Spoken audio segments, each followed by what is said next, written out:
झारखंड पहुंची चुनाव आयोग की टीम, राजनीतिक दलों का क्या क्या सुझाव।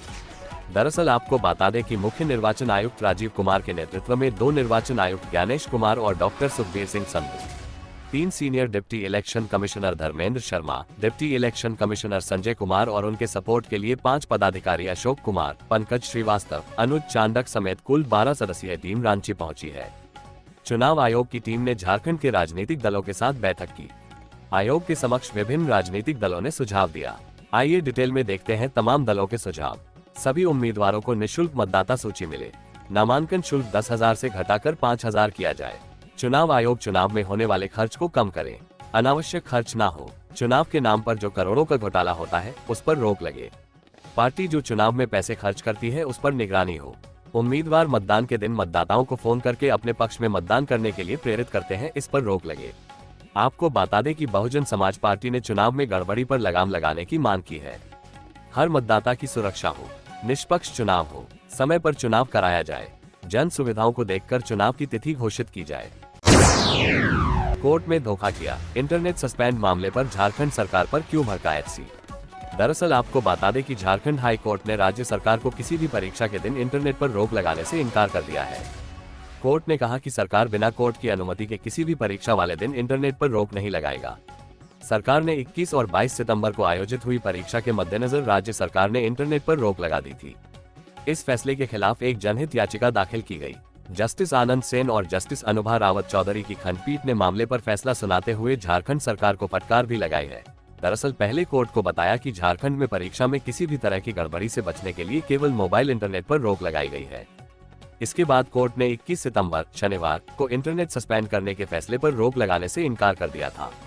हालांकि बाद में सरकार ने ब्रॉडबैंड और अन्य इंटरनेट सुविधाओं को भी निलंबित करने का फैसला लिया तो मामले पर तुरंत सुनवाई की अपील की गई। बार एंड बेंच की रिपोर्ट के मुताबिक कोर्ट ने मामले की सुनवाई की और जनहित याचिका के लंबित रहने के दौरान सभी इंटरनेट सुविधाओं पर रोक लगाने के फैसले को न्यायिक आदेश का उल्लंघन बताए। आपको बता दें कि यह इस कोर्ट में किया गया एक धोखा और गुमराह करने वाली कार्रवाई है। इस कोर्ट द्वारा पारित अंतरिम आदेश से पता चलता है कि पक्षों के बीच सुविधा के संतुलन को ध्यान में रखा गया था, लेकिन राज्य की ताज़ा कार्रवाई ने संतुलन ही गड़बड़ा गया है। कोर्ट ने कहा, अगर कोई आपातकालीन स्थिति थी तो राज्य कोर्ट से संपर्क कर सकती था, लेकिन 21 सितंबर के आदेश के बाद इंटरनेट सर्विस को पूरी तरह से बंद करने का फैसला न्यायिक आदेश को रद्द और संशोधित करने वाला था। कोर्ट ने कहा कि यह प्रथम दृष्टया आपराधिक अवमानना भी है। मॉनसून के दिन पूरे आज से शुरू हो रही है विदाई, जाते जाते जमकर भीगेंगे ये 13 राज्य। दरअसल आपको बता दें कि कहीं राहत और तो कहीं आफत बरसाने के बाद अब मॉनसून की विदाई का समय आ गया है। खबरें हैं कि सोमवार से मॉनसून की वापसी गुजरात से शुरू हो सकती है। आईएमडी यानी मौसम विज्ञान विभाग ने भी संकेत दिए हैं कि 23 सितंबर के आसपास पश्चिम राजस्थान और कच्छ से दक्षिण पश्चिम मॉनसून के वापसी शुरू होने के लिए अनुकूल स्थिति बन रही है। खास बात है कि मॉनसून की विदाई करीब 10 दिनों की देरी से हो रही है। एजेंसी वार्ता के अनुसार मौसम विज्ञान केंद्र ने शनिवार को बताया है कि दक्षिण पश्चिम मानसून देश के कई राज्यों अरुणाचल प्रदेश, असम और मेघालय, नागालैंड, मणिपुर, मिजोरम, त्रिपुरा, उप हिमालयी पश्चिम बंगाल और सिक्किम, गंगेय पश्चिम बंगाल, झारखंड, बिहार, पूर्वी उत्तर प्रदेश, पश्चिम उत्तर प्रदेश, उत्तराखंड, हरियाणा, पंजाब, हिमाचल प्रदेश, जम्मू कश्मीर और लद्दाख, पश्चिम मध्य प्रदेश, पूर्वी मध्य प्रदेश, गुजरात क्षेत्र, सौराष्ट्र और कच्छ, कोंकण और गोवा, छत्तीसगढ़, रायलसीमा, तमिलनाडु, दक्षिण आंतरिक कर्नाटक और केरल में अब कमजोर पड़ गया है। आपको बता दें कि पश्चिम राजस्थान को छोड़कर उत्तर पश्चिम भारत में इस सप्ताह छिटपुट से हल्की बारिश हो सकती है। 26 सितंबर तक कोंकण और गोवा में, 27 सितंबर तक मध्य महाराष्ट्र में, 25 सितंबर तक मराठवाड़ा में भारी से अति भारी बारिश हो सकती है। गुजरात क्षेत्र में 27 सितंबर तक भारी बारिश के आसार है। झारखंड के साहिबगंज में लाल निशान पार गंगा, कई ट्रेनें रद्द और डाइवर्ट, मोहल्लों में भरा पानी। दरअसल आपको बता दें कि झारखंड के साहिबगंज में बीते एक सप्ताह से गंगा नदी में उफान जारी है। इससे कई नए इलाकों में गंगा का पानी फैल गया है। साहिबगंज में गंगा नदी का जलस्तर रविवार की दोपहर में करीब 28.21 मीटर पर बढ़त बनाए हुए था। यहाँ खतरे का निशान 27.25 मीटर है, यानी यहाँ करीब 1 मीटर ऊपर गंगा का जलस्तर चला गया है। आपको बता दें कि इस साल गंगा का जलस्तर अगस्त में अधिकतम 28.10 मीटर तक जाने के बाद घटने लगा था। केंद्रीय जल आयोग के अनुसार बक्सर, पटना में 2 दिनों से पानी घट रहा है, लेकिन मुंगेर से लेकर फरक्का तक जलस्तर निरंतर बढ़ ही रहा है। यही रफ्तार रही तो जिला में इससे भारी तबाही मच सकती है। बाढ़ प्रभावितों का जिला प्रशासन की ओर से अब तक कोई सुधि नहीं ली गई है, जिससे उनकी परेशानी बढ़ी हुई है। इस बार गंगा के जलस्तर बढ़ने की गति काफी तेज रहने के कारण देखते देखते कई नए स्थान पर पानी भर गया। स्थिति ये है कि शहर के कई रिहायशी इलाकों के करीब 2 दर्जन से अधिक घरों में गंगा का पानी भर गया है। दियारा के सदर प्रखंड के दियारा गांव, लालबथानी, रामपुर, टोपारा, दुर्गा स्थान टोला, टिकलीचो में दोबारा से गंगा का पानी भर गया और बाढ़ की गंभीर समस्या उत्पन्न हो गई है। शहर के भरतिया कॉलोनी, रसूलपुर, दैला नया टोला, बिजली घाट के सामने नया टोला, हबीबपुर आदि इलाकों में घुस गया है। मुख्य चुनाव आयुक्त के नाम जेएमएम की चिट्ठी, दिसंबर में हो विधानसभा चुनाव, स्टार प्रचारकों को मिले फ्लाइंग जोन की सुविधा। दरअसल आपको बता दें कि झारखंड विधानसभा चुनाव को देखते हुए चुनाव आयोग की टीम आज से अगले 2 दिनों तक चुनाव की परिस्थितियों का जायजा लेगी। इस दौरान टीम 5 मैराथन बैठक भी करेगी। आज राजनीति दलों के साथ बैठक भी कर रही है। इसी बीच जेएमएम की ओर से एक पत्र मुख्य चुनाव आयुक्त के नाम भेजा गया है, जिसमें पार्टी की ओर से 6 अलग अलग मांग रखी गई है। पार्टी महासचिव सुप्रियो भट्टाचार्य की ओर से भेजे गए पत्र में कहा गया है कि 5वीं विधानसभा के चुनाव के बाद नई सरकार का गठन 29 दिसंबर 2019 को किया गया था। ऐसे में छठे विधानसभा के लिए मतदान दिसंबर के पहले सप्ताह में हो तो सरकार अपना कार्यकाल पूरा कर सकेगी। वहीं आग्रह किया गया है कि सभी राजनीतिक दलों को चुनाव प्रचार के लिए एक समान अवसर मिले। पार्टी के आयोग से आग्रह किया है कि ऐसी व्यवस्था की जाए कि विरोधी पार्टियों मिले फ्लाइंग जोन और समय की वजह से पार्टी के स्टार प्रचारकों के फ्लाइंग जोन और समय मिलने में दिक्कत न हो। वहीं कहा गया है कि चुनाव प्रचार के लिए ग्राउंड की उपलब्धता भी हो। आपको बता दें कि आयोग के नाम भेजी गई चिट्ठी में कहा गया है कि राज्य में चुनाव के दौरान आवश्यकता पड़ने पर ही अर्धसैनिक बलों को तैनात किया जाए। इसके पीछे पार्टी ने तर्क दिया है कि राज्य में झारखंड जगुआर, झारखंड सशस्त्र पुलिस, जैप और जिला बल के जवान हैं। वहीं ये सारे पूरी तरह से प्रशिक्षित भी हैं। रांची के बेरों में पशु भरा ट्रक पकड़ाया। पत्थलगांव से लाए गए थे 30 से अधिक गौवंशीय पशु। ट्रक चालक हुआ फरार। गिरफ्तार तस्कर से हो रही पूछताछ। दरअसल आपको बता दें कि बेरो पुलिस ने गुप्त सूचना के आधार पर कार्रवाई करते हुए बेरो महावीर चौक 12 चक्का ट्रक JH01 BH 5545 में अवैध रूप से भरकर कर ले जा रहे गौवंशीय पशु को काफी मशक्कत के बाद धर दबोचा।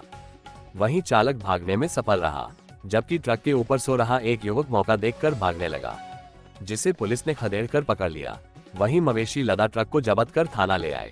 आपको बता दें कि पकड़े गए गौ तस्कर ने अपना नाम मोजिद अंसारी पिता मोहिब अंसारी ग्राम पंडरी थाना चान्हो बदलाया। वहीं उसने बताया कि वे लोग पत्थलगांव से गोवंशीय पशु को लौटकर रांची के नगरी ले जा रहे थे। इधर गोवंशीय पशु को बरामद की सूचना पर पशु चिकित्सक सभी गायों का परीक्षण किया। वहीं बेरो पुलिस पशु तस्करों के खिलाफ कार्रवाई करने में जुट गई है। इसके अलावा बेरो पुलिस पशु तस्कर को हिरासत में लेकर पूछताछ कर रही है। पशु तस्कर अपना नाम व बार-बार अपना नाम और पता बदल कर बता रहा है। पुलिस उससे पूछताछ कर रही है। सीजीएल परीक्षा में लगा आरोप। कई अभ्यर्थी बोले खोरठा के प्रश्न पत्र की सील टूटी दिखी। दरअसल आपको बता दें कि JSSC के सीजीएल परीक्षा के दूसरे दिन दूसरी पाली की परीक्षा देकर बाहर निकले कई अभ्यर्थियों ने गंभीर आरोप लगाया है। कहा प्रश्न पत्र के साथ छेड़छाड़ की है। अभ्यर्थियों का कहना है कि प्रश्न पत्र का सील खुला हुआ था।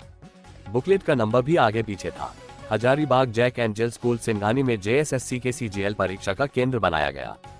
इस केंद्र में राज्य के कई जिलों से अभ्यर्थी परीक्षा देने आए थे। अभ्यर्थियों का कहना है कि खोरठा पेपर का प्रश्न पत्र का सील टूटा हुआ था। यही नहीं, प्रश्न पत्र का सीरियल नंबर भी आगे पीछे था। छात्रों का कहना है कि जब उन्होंने इस बात को लेकर आपत्ति दर्ज की तो परीक्षा केंद्र के परीक्षक ने कहा कि अगर विरोध करोगे तो परीक्षा देने से रोक दिया जाएगा। परीक्षा के बाद बाहर निकलने पर अभ्यर्थियों ने आपत्ति दर्ज की है। अभ्यर्थियों का कहना है कि रूम नंबर 16, 13 और 19 में इस तरह की स्थिति देखी गई।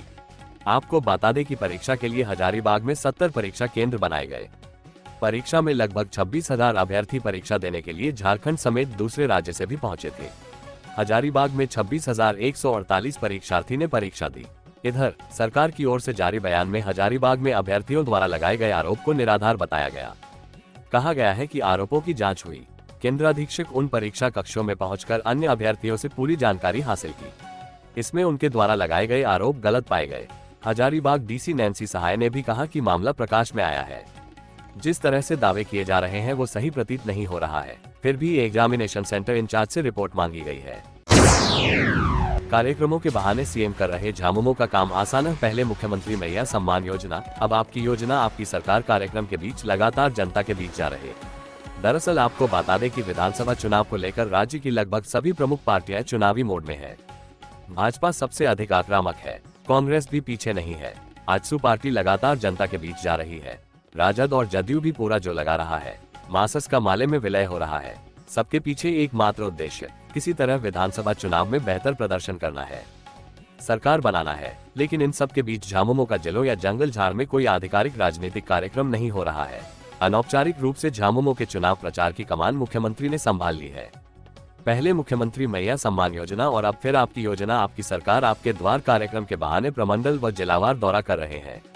परिसंपत्तियों का वितरण और योजनाओं के शिलान्यास उद्घाटन के माध्यम से मतदाताओं को आकर्षित करने में लगे हैं। आपको बता दें कि कार्यक्रमों में वो जनता को लगातार आगाह कर रहे हैं। सरकारी योजनाओं को गिनाते हुए भाजपा के चाल चरित्र और चेहरे पर प्रहार कर रहे हैं। भाजपा की रणनीति और चुनावी कार्यक्रमों की हवा निकालने में जुटे हैं। इसमें उनके मंच पर धर्मपत्नी कल्पना सोरेन के अलावा झामुमो और कांग्रेस के मंत्री विधायक उपस्थित होकर अनौपचारिक चुनाव प्रचार को संबल प्रदान करते जा रहे हैं। यही कारण है कि विधानसभा चुनाव के दृष्टिकोण से झामुमो का काम आसान हो गया है। विधानसभा चुनाव की तैयारी को लेकर कांग्रेस की बैठक, विरोधी दल चुनावी धारा मोड़ने की कोशिश में, इससे लोगों को बचाना होगा, डॉक्टर ओराम। दरअसल आपको बता दें कि प्रदेश कांग्रेस विधानसभा चुनाव की तैयारी को अंतिम रूप में देने में जुटी हुई है। इसी क्रम में रविवार को कांग्रेस भवन में बैठक हुई। इसमें विधायक दल के नेता डॉक्टर रामेश्वर ओराम ने कहा कि 5 साल में राज्य सरकार ने कई जनकल्याणकारी कार्य किए हैं। ये सभी कार्य और योजनाएं जनता के निजी आर्थिक विकास से सीधे जुड़े हुए हैं। लेकिन विरोधी दल चुनावी धारा को मोड़ने की कोशिश में अतार्किक मुद्दे उछाल रहे हैं। इससे लोगों को बचाना है। आपको बता दें कि विरोधियों के मुद्दों पर ध्यान न देकर जनता के बीच सरकार के कार्यों को लेकर जाना है। एआईसीसी के एसटी, एससी, ओबीसी, माइनॉरिटी विभाग और एलडीएम कोऑर्डिनेटर के राजू ने कहा कि संगठन के कार्यकर्ताओं की भावनाओं का सम्मान जरूर होगा। वर्तमान सरकार में कुछ कार्य अधूरे पड़े हैं जिन्हें पूरा करने की पहल की जाएगी। अनुसूचित जाति आयोग और वक्फ बोर्ड गठन के मुद्दे हैं जो सरकार और संगठन के बीच तालमेल बिठाकर पूरा किया जाएगा। प्रदेश कांग्रेस अध्यक्ष केशव महतो कमलेश ने कहा कि संगठन के हर कार्यकर्ता का दर्द वे समझते हैं। उचित समय आने पर सभी को उनका प्रतिनिधित्व मिलेगा। पूर्व प्रदेश अध्यक्ष प्रदीप कुमार बलमुचु ने कहा कि कार्यकर्ताओं में उत्साह है, हमें इस उत्साह को बरकरार रखना है। प्रदेश कांग्रेस अध्यक्ष का राशि में वृद्धि करने का वादा, महिलाओं को सशक्त करना कांग्रेस पार्टी का पहला संकल्प है। राजू, दरअसल आपको बता दें कि महिलाओं और युवतियों का सशक्तिकरण कांग्रेस का सबसे पहला संकल्प है। स्वतंत्रता के बाद से ही कांग्रेस ने अपनी इस प्रतिज्ञा को जमीन पर उतारा है। महिलाओं को स्थानीय निकायों में पर्याप्त आरक्षण देने के साथ ही सरकारी नौकरियों में आरक्षण भी कांग्रेस की ही देन है। ये बातें एआईसीसी के अनुसूचित जाति जनजाति, ओबीसी और अल्पसंख्यक प्रकोष्ठ के संयोजक के राजू ने कही। वे रविवार को जतरा मैदान बजरा में आयोजित महिला सम्मेलन को बतौर मुख्य अतिथि संबोधित कर रहे थे। प्रदेश कांग्रेस अध्यक्ष केशव महतो कमलेश ने कहा कि कांग्रेस ने लोकसभा चुनाव के लिए जारी अपने घोषणा पत्र में नारी न्याय के तहत महिलाओं को स्वावलंबी और सशक्त बनाने की पहल की थी। उन्हें हर महीने 8,500 रुपए देने का वादा किया था। हेमंत सरकार ने उसी रास्ते पर आगे बढ़कर महिलाओं को सम्मान दिया है। झारखंड में अब कैदी भरेंगे आपकी गाड़ियों में पेट्रोल डीजल। पहले चरण में 6 जेलों के बाहर खुलेगा पेट्रोल पंप। दरअसल आपको बता दें कि झारखंड में जल्दी ही कैदी आपकी गाड़ियों में पेट्रोल डीजल भरेंगे। सजायाफ्ता और सजा काट चुके लोगों को समाज की मुख्य धारा से जोड़ने के लिए सरकार यह व्यवस्था कर रही है। इसके लिए जेल के बाहरी हिस्से में पेट्रोल पंप खोले जाएंगे। इंडियन ऑयल कॉरपोरेशन (IOC) ने सर्वे शुरू कर दिया है। सर्वे रिपोर्ट के आधार पर पेट्रोल पंप खुलेगा। फिलहाल आंध्र प्रदेश और मध्य प्रदेश में ऐसी व्यवस्था है। वहां जेल के ठीक सामने पेट्रोल पंप खोले गए हैं, जहां कैदी ही गाड़ियों में ईंधन भरने का काम कर रहे हैं। पहले चरण में राज्य की 6 जेलों में पेट्रोल पंप खोलने की योजना है। इनमें जमशेदपुर के केंद्रीय कारा घाघीडीह, केंद्रीय कारा गिरिडीह, केंद्रीय कारा दुमका, मंडल कारा चाईबासा, मंडल कारा चास और उपकारा खूंटी शामिल है। यहाँ सर्वे का काम जारी है। जेल आईजी ने इन जेलों के अधीक्षक को सर्वे में सहयोग करने को कहा है। आपको बता दें कि साथ ही जमीन से संबंधित खाता संख्या, खेसरा, प्लॉट संख्या, मौजा और नक्शा देने का निर्देश दिया है। जिन जेलों में पेट्रोल पंप खोले जा रहे हैं वे सभी सड़क के किनारे स्थित हैं। जेल परिसर के बाहर पेट्रोल पंप खोलने के लिए 30 गुना 30 मीटर के भूखंड की जरूरत होगी। सर्वे के दौरान इंडियन ऑयल के कर्मचारी यह भी देखेंगे कि जेल परिसर में पर्याप्त जगह है या नहीं, वहां गाड़ियां आएंगी या नहीं। इसी आधार पर रिपोर्ट तैयार की जाएगी। झारखंड में आयुष्मान से 18 लाख मरीजों का मुफ्त इलाज। प्रधानमंत्री ने वर्ष 2018 में आज ही के दिन रांची से देश भर के लिए शुरू की थी आयुष्मान भारत प्रधानमंत्री जन आरोग्य योजना।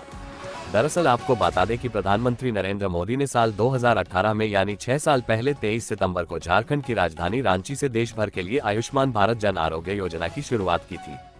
तब करीब 57 लाख BPL परिवारों को राज्य भर में इस योजना जोड़ा गया था। अब तक 1,22,64,423 लोग झारखंड में आयुष्मान धारक हैं।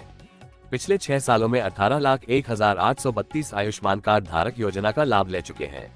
आपको बता दें कि इनमें महिलाओं की संख्या 9,26,877, पुरुषों की संख्या 8,74,889 और 56 अन्य शामिल हैं। 2018 से 20 सितंबर 2024 तक इतने लोगों का सफल इलाज करने को लेकर राज्य के अस्पतालों को 90,204 करोड़ रुपए का भुगतान भी किया जा चुका है। सिर्फ राजधानी रांची की बात करें तो यहाँ 269 लाख लोगों ने योजना के तहत अपनी बीमारियों का इलाज कराया है। यही नहीं, रांची का सदर अस्पताल आयुष्मान भारत योजना के तहत इलाज के मामले में देश भर में टॉप 3 पर है। 2023 में सदर अस्पताल को भारत में दूसरा स्थान मिला था। पूरा इंटरनेट बंद करने का आदेश, आपराधिक अवमानना, हाईकोर्ट, छुट्टी के दिन भी बैठा हाईकोर्ट, गृह सचिव और मोबाइल कंपनियों के अधिकारी तलब। दरअसल आपको बता दें कि JSSC CGL परीक्षा को लेकर झारखंड में इंटरनेट सेवा बंद करने के मामले ने तूल पकड़ लिया है। शिकायतकर्ता राजेंद्र कृष्णा के आग्रह पर झारखंड हाईकोर्ट के जस्टिस आनंदा सेन और जस्टिस अनुभा रावत चौधरी की खंडपीठ रविवार को छुट्टी होने के बावजूद बैठी। आपको बता दें कि सुनवाई के दौरान राजेंद्र ने कोर्ट को बताया कि सरकार ने सिर्फ मोबाइल इंटरनेट सेवा बंद करने का आदेश दिया था, लेकिन ब्रॉडबैंड सहित संपूर्ण इंटरनेट सेवा बंद कर दी। उन्होंने मोबाइल सेवा प्रदाता कंपनियों द्वारा संपूर्ण इंटरनेट सेवा बंद करने से संबंधित भेजे गए मैसेज का स्क्रीनशॉट भी कोर्ट को सौंपा। इस पर खंडपीठ ने मौखिक रूप से पूछा कि 21 सितंबर को हाईकोर्ट द्वारा दिए गए आदेश में बदलाव क्यों किया गया। राज्य सरकार की ओर से बताया गया था कि कदाचार मुक्त परीक्षा के लिए मोबाइल इंटरनेट बंद करने का निर्देश दिया गया है, लेकिन रविवार को संपूर्ण इंटरनेट सेवा बंद कर दी गई। आदेश में बदलाव करना एक तरह से फ्रॉड है और कोर्ट के आदेश की अवहेलना करने जैसा है। ये क्रिमिनल अवहेलना का मामला भी बनता है। अब इस याचिका के लंबित रहने तक बिना हाईकोर्ट की अनुमति के किसी भी परीक्षा में इंटरनेट सुविधा निलंबित नहीं की जाएगी। इसके साथ ही कोर्ट ने तत्काल मोबाइल कंपनियों के अधिकारियों और गृह सचिव को तलब किया। स्वास्थ्य केंद्रों की सुरक्षा के लिए बनी समिति, सीओ थानेदार भी होंगे सदस्य, सुप्रीम कोर्ट के आदेश पर बनाई गई है समिति। दरअसल आपको बता दें कि रांची सहित राज्य के सुदूर ग्रामीण क्षेत्रों में स्थित अनुमंडल और सामुदायिक स्वास्थ्य केंद्रों की सुरक्षा के लिए नई पहल की गई है। स्वास्थ्य केंद्रों में मरीजों को सुरक्षित वातावरण उपलब्ध कराने और असुविधा को दूर करने के लिए ये समिति काम करेगी। अनुमंडल अस्पतालों और सामुदायिक स्वास्थ्य केंद्रों के प्रभारी चिकित्सा पदाधिकारी को समिति का अध्यक्ष बनाया गया है। इसके अलावा समिति में संबंधित क्षेत्र के सीओ और थानेदार को सदस्य बनाया गया है। समिति की बैठक में सीओ थानेदार भी शिरकत करेंगे। संयुक्त रूप से व्यवस्था बनाने पर निर्णय लेंगे। स्वास्थ्य विभाग ने इससे संबंधित निर्देश जारी करते हुए इसकी जानकारी संबंधित प्रभारी चिकित्सा प्रभारियों को दे दी है। दरअसल पश्चिम बंगाल में डॉक्टर के साथ हुई रेप की घटना के बाद सुरक्षित वातावरण बनाने की मांग उठी थी। कई बार अस्पतालों में इलाज के क्रम में मरीज की मौत होने या अन्य कारणों से विवाद की स्थिति उत्पन्न हो जाती है। इससे निपटने और सुरक्षा इंतजाम के लिए ये कमेटी ठोस कदम उठाने की अनुशंसा करेगी।